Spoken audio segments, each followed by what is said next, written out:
question, man. You mentioned the struggle, the life struggle. I would imagine it was the same for boxing. I'm sure nothing was given to you. Based on what Mike Lee's been able to do at this point in his career, based on his resume, do you feel that he's deserving of the shot at the title? I'm not really concerned with who's deserving or who's not deserving. To me, you put him in front of me, that's who I'm fighting. I've never turned down fights. I've never said no to fights. My job, I get in there, I fight, and I win. I get my hand raised. So whoever they feel like is going to be a challenge for me, put them in there, and we'll see ourselves. What was your initial reaction to finding out that Mike Lee was going to be your opponent for this? It could have been him, it could have been Darrell, it could have been any of the other 168-pound champs. We're talking tenders, and it would have been the same thing. So, Caleb, you mentioned up there something that really caught my attention. There's a lack of teachers in the boxing game now. A lot of these guys think they can step in different sciences and sports, technology, and all this other stuff. How would you say that plays a difference, having a powerful teacher? I mean, today's athletes continue to get better because of sports science. So I understand what he's trying to say. But at the end of the day, them scientists can't fight for him. That nutrition can't fight for him. Nobody else can fight for him. All his fans, even his enemies, they can't get in there and throw him punches for him. He's got to get in there and throw those punches. I come from an old school background. I come from old school boxing. I come from teachers of boxing who teach the art and the IQ of boxing. And if you look through the history of boxing, that's what wins fights. On top of heart, will, balls. But if you know anything about me, then you know that I'm not lacking in that either. They claimed he had a lot of heart when he was up there. When you guys dig into the trenches, do you think it's going to be, he's going to see a totally different side of different types of heart? It's going to be your circumstance and his circumstance. Who's had the good people? Caleb, do you think he's earned this title shot? It's not really my concern if he's earned it or not. If they say that he's a challenge for me, he's undefeated, he's done everything he's supposed to do thus far, then if that's who it's going to be, then put him in there and I'll do the same thing. Just like I said a second ago to any of the other 168-pound champs or top contenders. So it don't matter who they put in there to me. I'm a fighter. I'm focused on fighting. So, do you respect what he's done in his career so far? I respect him as a man, just like I respect you as a man. That's it. You want me to respect your fighting skills, you got to make me respect them. So. Is it a bit disappointing that this fight was rumored to be in Nashville and now it's in Vegas? No, that was a rumor for the outside people. You know, that's plans. That's what we plan on doing. But we're working on a couple other things first. Nashville's always going to be there. We plan on taking it there soon. But like I said before, every kid who's ever laced up a pair of gloves wants to fight at the MGM one day, be the main event on TV at the MGM. So no complaints on this end. Is this necessarily what you wanted after you won the title? Fight with Mike Lee instead of maybe fights with the 168 pounders? Well, you know, the thing is, ask that again, because that was a good question. You lost me for a second. Well, no, basically, after you won your title, is this what what popped up? Like, yeah. You could have, probably unified with other people yeah. within the PBC brand, outside the PBC brand. Well, people like Callum Smith try to get this guy to fight. Gilberto Ramirez tried to get this guy to fight. Artur Beterbiev tried to get this guy to fight. We had just beat him and locked him in sooner. So we beat him to it. So all these other 168-pound champs and killers and all that, they were trying to get the same fight that I got. So anybody who's disappointed in this fight, they may also want to talk to them as well because we just beat them to the punch. They weren't calling for you, it was on the 168 pounders. Hey Caleb. Go ahead. Well, what do you know about your opponent? Have you seen him fight before? Have you studied him in the past? Have you seen him come in the rankings? I haven't really seen any of his fights. I know he's undefeated. I know he's looking to stay that way. Once you lose once, it's easier to lose again. This guy hasn't tasted that, so he's not one to taste it for the first time. He's bigger than me. He's coming down. He's fought at light heavyweight and cruiserweight, so he's bigger than me. As he said, he's looking to come in bigger and stronger than me. So this is a tough guy. This is a guy who cannot be overlooked. I've been overlooked most of my life.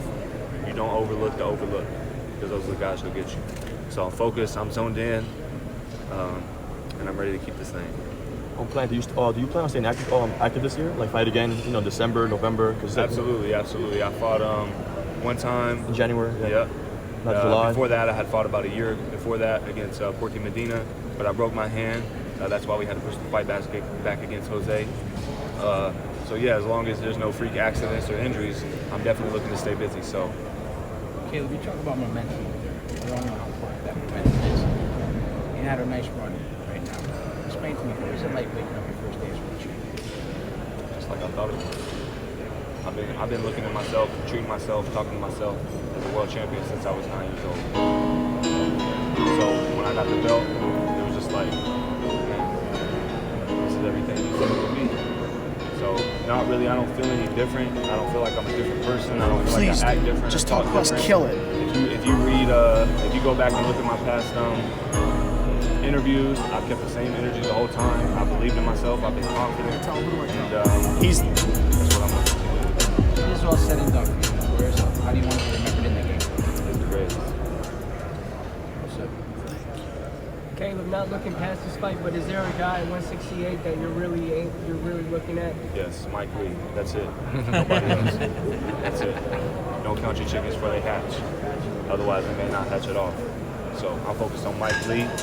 I don't care about anybody else. I don't care about Peter Quinlan, Caleb Truax, and however they're going to figure it out. I care about Mike Lee. Caleb, you've been through so much. Can you drop some gems maybe on anybody who might be watching this going through a similar struggle? Keep going. Keep going. No matter what it is, it ain't going to rain forever. The sun's going to come out eventually. You know? And the late, great Nipsey Hussle, he's not the only one to say this, but it really is a marathon.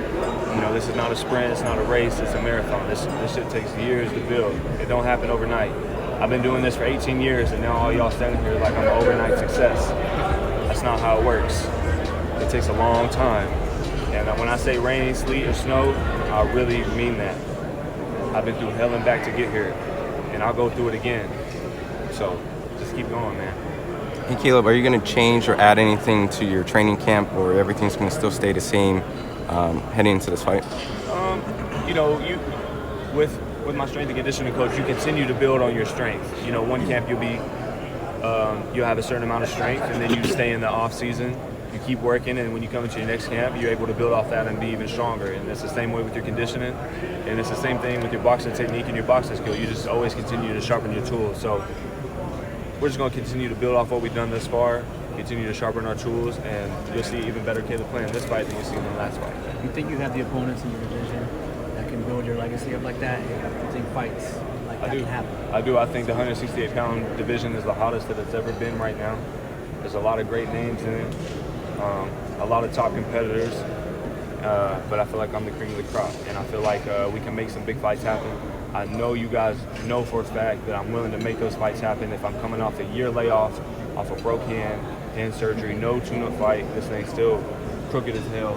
To fight what they said is the boogeyman of the division, and to go in there and do what I did, clearly I'll make any fight happen. You see yourself taking some time off before you get into like a big fight against maybe a Benavidez or like a Roberto Ramirez? I mean, I'm ready for whatever. So I broke my hand before the fight. We pushed it back. I fought Jose. Now we're looking to stay busy, like one of y'all mentioned earlier. And after this fight, we're looking to, take just a small little time off, a couple weeks, and get right back in the gym and get ready for the end of the year. So. Caleb, being an old soul, obviously in the boxing game for much so far, how do you feel about the state of boxing today compared to yesterday? I think it's on the rise right now. I think what Al Haymon's done and PBC joining forces with FS1 and Fox, bringing you guys top-notch fights for everyone to watch. I think it's in a great state right now, and I think it's on the rise. I think it's on the climb. It's not the best that we've seen yet. I think there's, better days to come, but we're definitely in a great spot. last question, guys. What's your ultimate boxing goal? Some guys want to be unified, undisputed, pound for pound, etc. What's yours? All that, undisputed, undefeated. Right off into the sunset with my woman, my kids, healthy kids, with money in the bank. That's perfect to me.